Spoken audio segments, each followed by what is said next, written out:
வணக்கம் மக்களே, ரெடியா? நம்ம திருச்சி மக்களுக்கு ஒரு நியூ லாண்ட்மார்க். திருச்சி ஏர்போர்ட்ல இருந்து 10 நிமிஷத்துலயும், நம்ம திருச்சி பஞ்சப்பூர் பஸ் ஸ்டாண்ட்ல இருந்து 15 நிமிஷத்துலயும் உள்ளதுதான் நம்ம வாரிசு நகர் கிராண்ட் என்ட்ரன்ஸ்.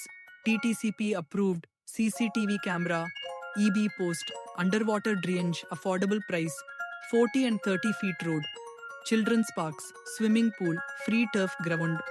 இப்படி சூப்பரான பெசிலிண்டையோட, அதுவும் உங்க பட்ஜெட்லயே. நீங்க இங்க 10 லட்சத்துல இருந்து இடம் வாங்கலாம், உடனே வீடு கட்டி குடி வரலாம். இங்க இருந்து உங்க வீட்டுக்கு தேவையான பொருட்கள் வாங்க டிமார்ட் இருக்கு. பக்கத்திலேயே ஸ்கூல்ஸ், ஹாஸ்பிடல்ஸ், பஸ் ஸ்டாப், எல்லா வசதியும் இருக்கு. விலை ரொம்ப கம்மியாவும் இருக்கு. அப்புறம் என்ன யோசனை? கீழே உள்ள நம்பருக்கு கால் பண்ணுங்க. உங்க கனவு மனைய புக் பண்ணுங்க. மிஸ் பண்ணிடாதீங்க மக்களே.